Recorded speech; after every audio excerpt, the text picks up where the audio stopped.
Nahmaduhu wa nusalli wa nusallimu ala rasulihil karim, amma ba'd. Hadirin muliakan, maksud daripada usaha kita ini bagaimana sifat-sifat dalam kita ini berubah.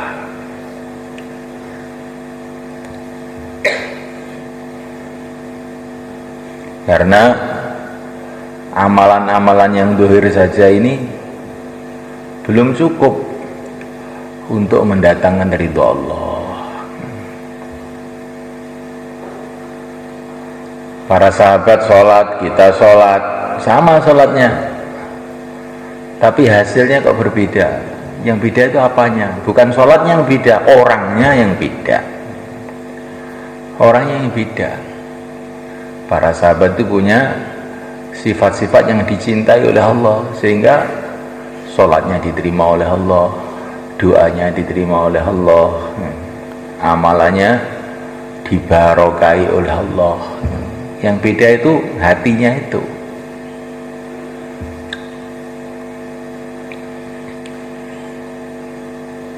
Maka diceritakan dalam Quran, ada orang sholat tapi Allah nggak suka karena sholatnya males, hatinya nggak baik, menghadap kepada Allah kok malas. Wa idza qamu ila sholati qamu kusala, sholat dengan malas. Nah, ya sholatnya tidak mendatangkan ridha Allah.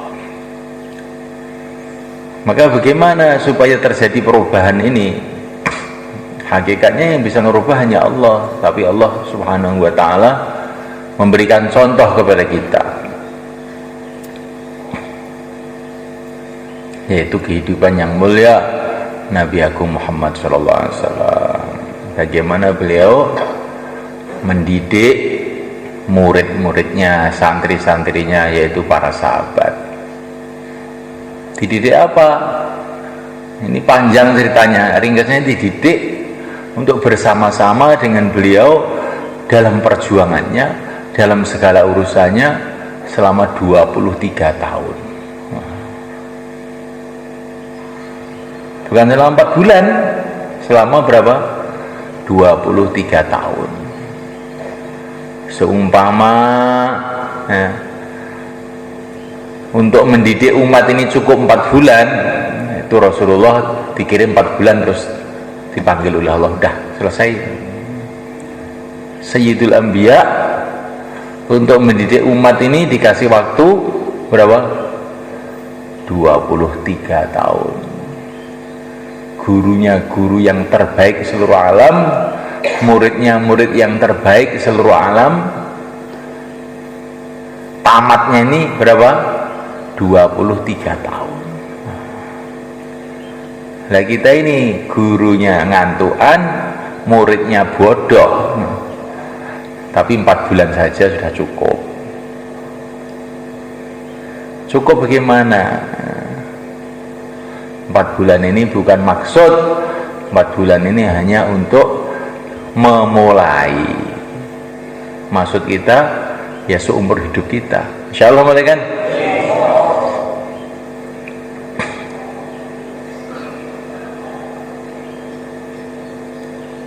Malaikat Allah Ta'ala yang kita kehendaki bukan hanya kita ini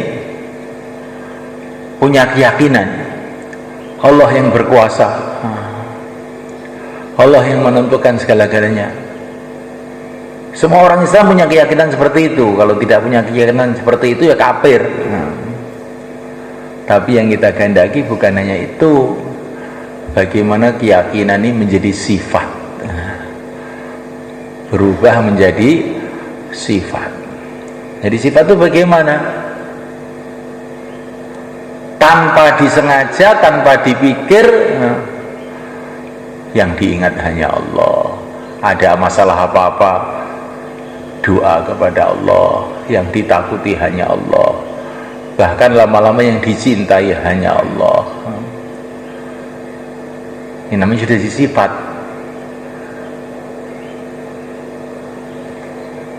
Jadi sifat itu sudah merasuk darah daging sampai nggak terasa gitu. Kalau kita ini duduk ya, terus niat zikir la ilaha illallah, la ilaha illallah, itu namanya zikir. Tapi kalau kita ini kemana-mana nggak bisa lupa dengan Allah, di sawah ingat Allah, di ladang ingat Allah, tidur ingat Allah, ini namanya zikirnya di sifat. Jadi itu jadi sifat. Mau lupa itu nggak bisa, ingat aja tanpa disengaja. Bahkan mau dilupakan itu nggak bisa. Seperti orang yang cinta sama istrinya, mau melupakan istrinya itu nggak bisa, itu sudah disifat namanya. Orang yang bertani nggak bisa melupakan sawahnya, sampai waktu sholat pun teringat sawah. Berarti pertaniannya sudah disifat. Kalau iman jadi sifat juga begitu. Kayak Sayyidina Abdullah bin Umar radhiyallahu ta'ala anhu. Ada hari mau datang, orang-orang pada lari. Saya malu kepada Allah kalau takut kepada kamu harimau, katanya. Saya malu kepada Allah kalau saya takut pada kamu. Dipegang itu telinganya harimau. Isin aku wedi karo kowe. Nah. Isin karo Allah, ini namanya sifat. Kalau bayan yang berkuasa Allah, yang menentukan Allah. Tapi ada ular di bawah kamu, gimana kalian? Langsung mendelik, ketakutan, lari. Nah ini semulaikan Allah Ta'ala, bagaimana supaya iman ini menjadi sifat, amal itu menjadi sifat, zikir menjadi sifat, sholat menjadi sifat. Sholat menjadi sifat itu bagaimana? Walaupun di luar sholat kayak sholat terus. Di luar sholat atau kayak sholat itu bagaimana? Sholat itu tidak bergerak kecuali dengan perintah Allah. Berdiri karena perintah Allah, rukuk karena perintah Allah, sujud karena perintah Allah, salam karena perintah Allah. Bukan karena ada orang, enggak ada orang lewat assalamualaikum, tidak, enggak ada orang pun ya assalamualaikum warahmatullah. Salamnya karena perintah Allah, bukan karena orang. Lah nanti di luar sholat juga begitu. Bicara, kalau kamu sholat baca Fatihah karena baca Fatihah karena perintah Allah. Di luar juga begitu. Ngomong karena apa? Karena perintah Allah saya ngomong. Kalau enggak, bukan karena perintah Allah saya enggak ngomong, diem. Nah, itu namanya sholatnya telah menjadi sifat. Jamaah tasik di sini? Jamaah tasik? Oh enggak di sini. Oh di sini. Nah, sholatnya sudah jadi sifat. Dakwahnya jadi sifat, bukan hanya dakwah 3 hari, 40 hari, 4 bulan, tidak. Dakwahnya jadi sifat. Dakwahnya jadi sifat itu bagaimana? Dimana aja yang dipikir itu bagaimana menghidupkan agama. Di rumah, ya, bagaimana menghidupkan agama. Di sawah, begitu juga. Di pesantren, begitu juga. Di masjid, pikirnya menghidupkan agama. Bagaimana orang-orang pada amal agama.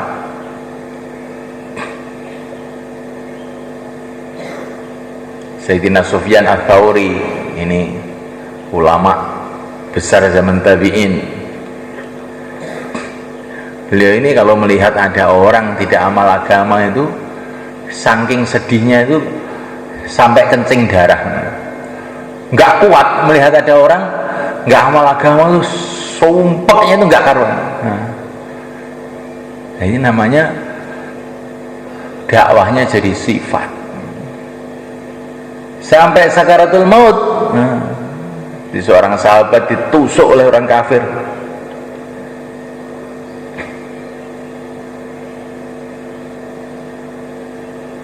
Assalamualaikum, Mbah. Diangkat sirai, nggih. Aja turu iki tenanan iki kowe. Niki mboten pengajian tapi niki piye awake dipikir rubah. Nah, gitu. Bagaimana agama ini jadi sifat. Nah, kalau istilahnya orang sufi, bagaimana agama menjadi hakikat. Nah, hakikatnya jadi sifat itu maksudnya itu.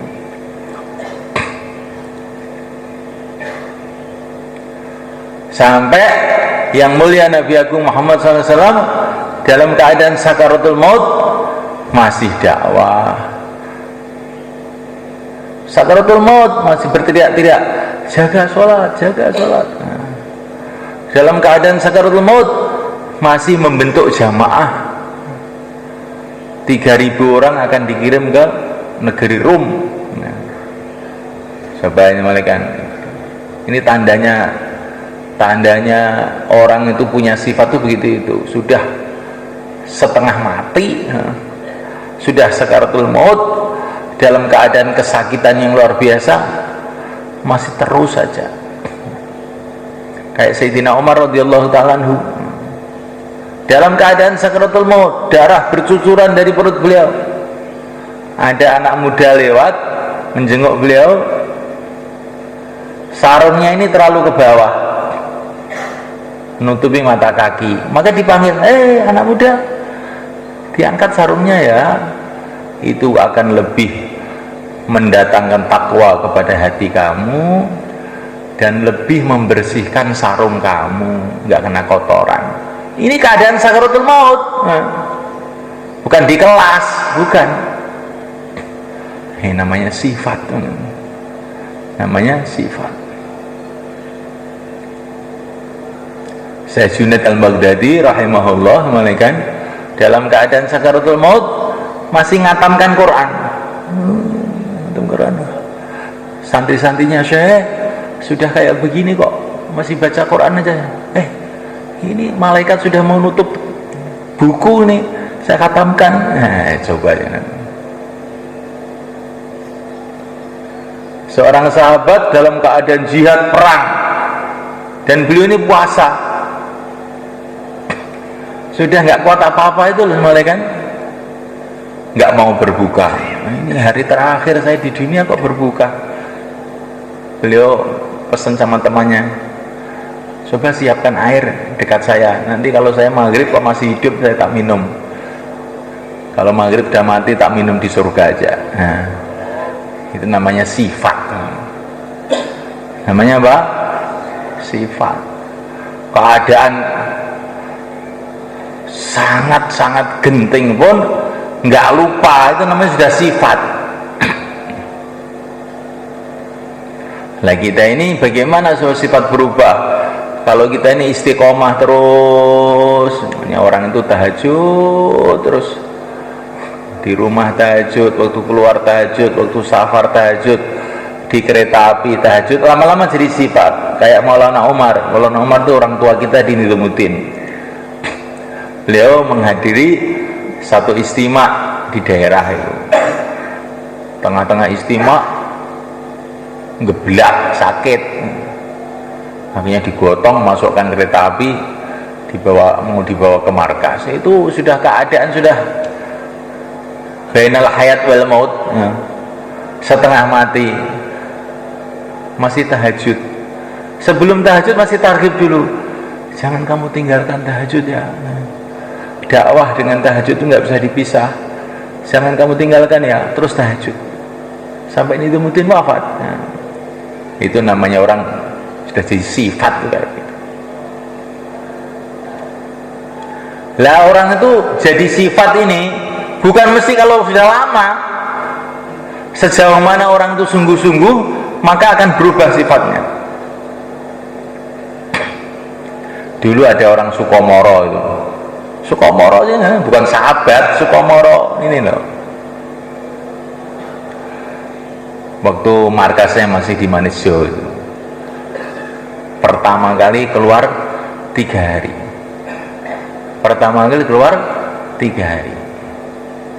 Nah, keluar 3 hari, dia mau pulang, jalan ke dekat pabrik gula itu, tiba-tiba diserempet truk gandeng itu, seret, pecah kepalanya, tapi dia berteriak, la ilaha illallah, Allahu Akbar, la ilaha illallah, Allahu Akbar, sampai mati. Nah, coba yang 3 hari baru pertama ditabrak mobil bisa la ilaha illallah, Allahu Akbar, berarti hatinya itu setelah berubah sifatnya teman-teman. Bukan kalau orang itu lama mesti berubah, bukan, lama aja kalau melayu-melayu terus ya nggak bisa berubah. Maka kita ini ingin sungguh-sungguh di dalam seluruh amalan sampai istiqomah sampai jadi sifat, insyaallah. Taqabbalallah, jazakumullah. Ini latihan mulai kan ya.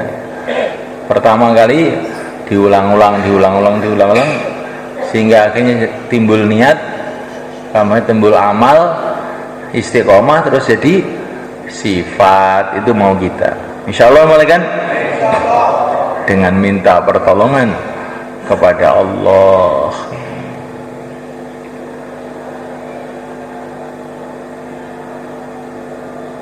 Nah, sifat ini yang perlu kita renungi. Jangan kita hanya mikir saya sudah setahun, saya sudah 4 bulan, kalau ada masalah yang kamu ingati apa? Nah, kalau ada masalah yang kamu ingati apa? Kalau mau maksiat yang kamu ingati apa? Nah, kalau timbul bisikan dari setan untuk maksiat, nah, terus yang kamu ingati apa pertama? Kalau yang kamu ingati maksiat, berarti kamu itu imannya belum jadi sifat. Kalau yang kamu ingati Allah, wah ini dosa ini, nah, terus gemetar hatinya, saya dilihat oleh Allah, didengar oleh Allah, Allah melihat hati saya, kok saya ingin maksiat, astagfirullah.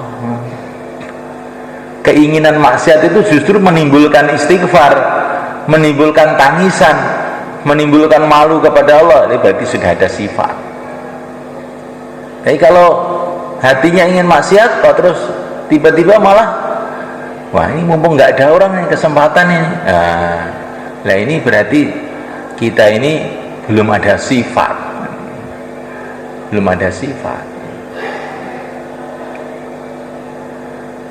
Bagaimana supaya timbul sifat? Kalau kita istiqomah, sebagaimana kata Nabi, wa ma zalal abdu yataqarrabu ilayya bin nawafili hatta uhibbahu wa idha ahbabtuhu kuntu samahu alladhi yasma'u bihi wa basarahu alladhi yubsiru bihi wa yadahu alladhi yabdisu biha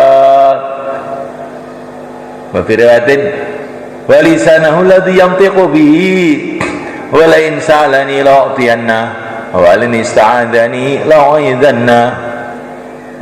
Tidak henti-hentinya seorang hamba itu sibuk dalam amalan-amalan sunnah. Kalau sudah sibuk, bukan sekali 2 kali, terus mazalah, terus dalam amalan sunnah, akhirnya dicintai oleh Allah. Jadi Allah itu cinta kepada orang itu kalau sudah sibuk terus dalam amalan sunnah. Setelah dicintai oleh Allah, Allah berkati matanya, Allah berkati lesannya, Allah berkati telinganya, pokoknya kehidupannya jadi berkah semua. Kalau doa diterima oleh Allah, kalau minta perlindungan dilindungi oleh Allah. Nah, maka sibuk dalam sunnah. Sunnah itu apa? Kehidupan Nabi itu. Sibuk dalam dakwah, sibuk dalam ibadah, sibuk dalam taklim, sibuk dalam khidmat. Wah, amal sunnah dikerjakan semuanya, sibuk. Lama-lama berubah hatinya. Kalau sudah berubah hati, itu tanda-tanda Allah cinta. Kalau Allah sudah cinta, maka Allah SWT iklankan kepada penduduk langit, aku sudah cinta kepada fulan. Allah SWT panggil malaikat Jibril. Allah berfirman pada malaikat Jibril, aku cinta kepada fulan, cintailah dia. Kemudian malaikat Jibril bikin pengumuman di langit, Allah telah mencintai fulan, cintailah dia.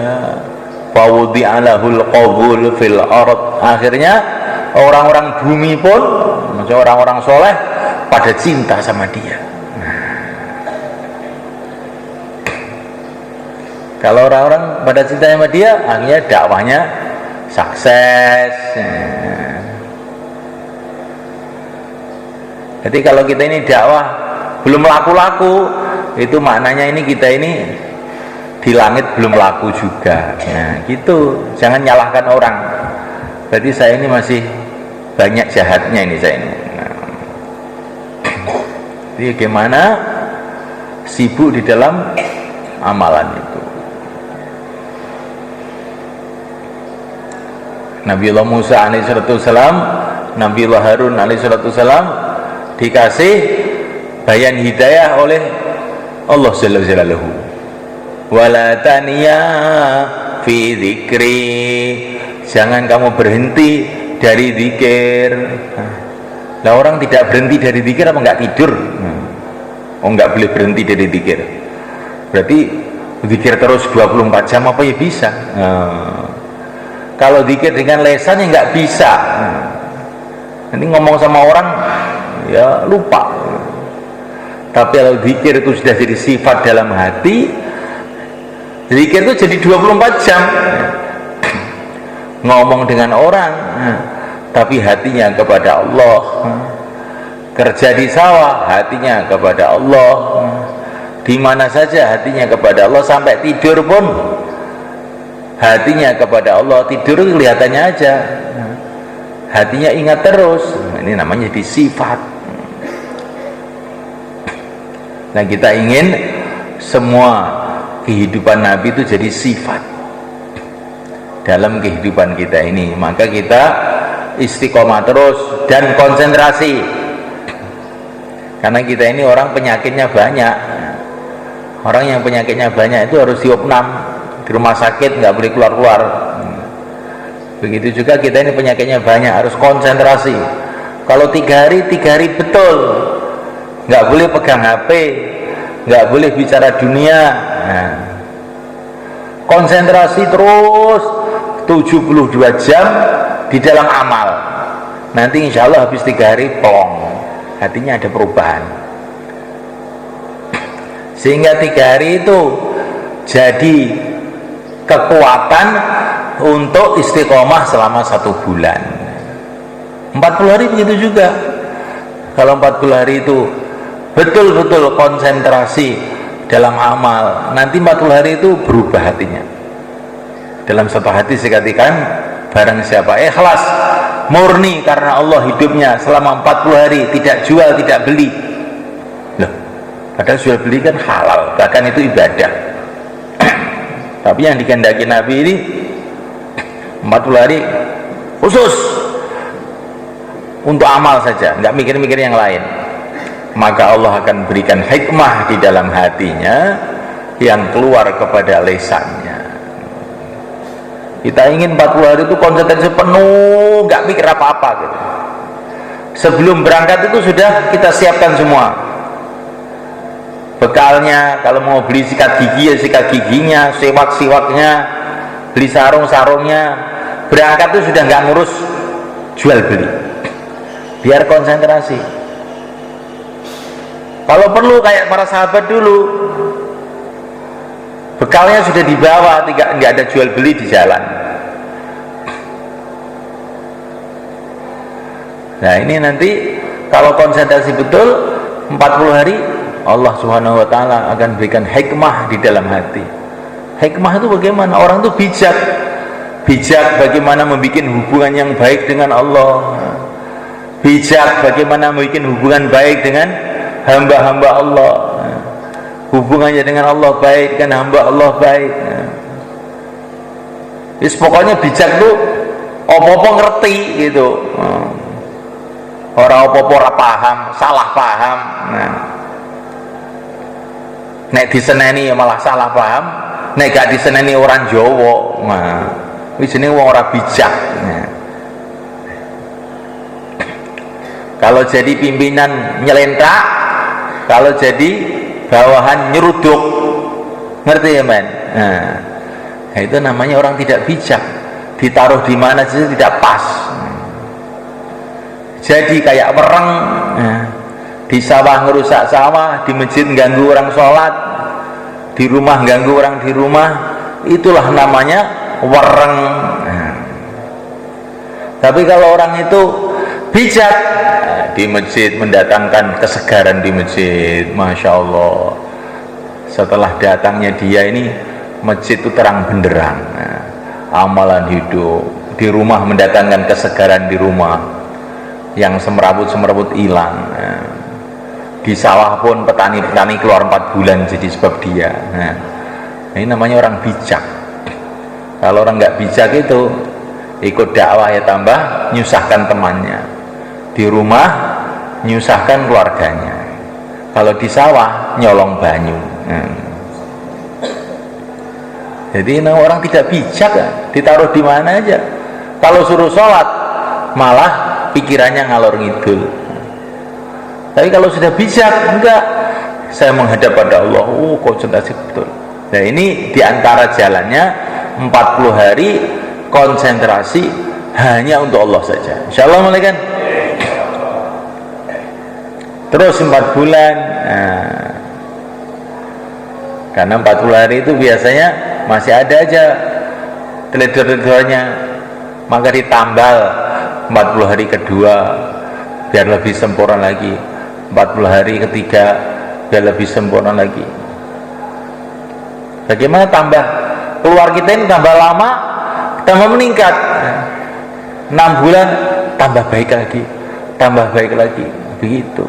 Sehingga kita ini selesai 1 tahun umpamanya, terjadi perubahan-perubahan dalam diri kita. Insyaallah malaikat. Nah, malaikat Allah Subhanahu wa taala. Untuk itu yang mau keluar 4 bulan, 40 hari, berapa hari saja, tambah masa, sisa masa,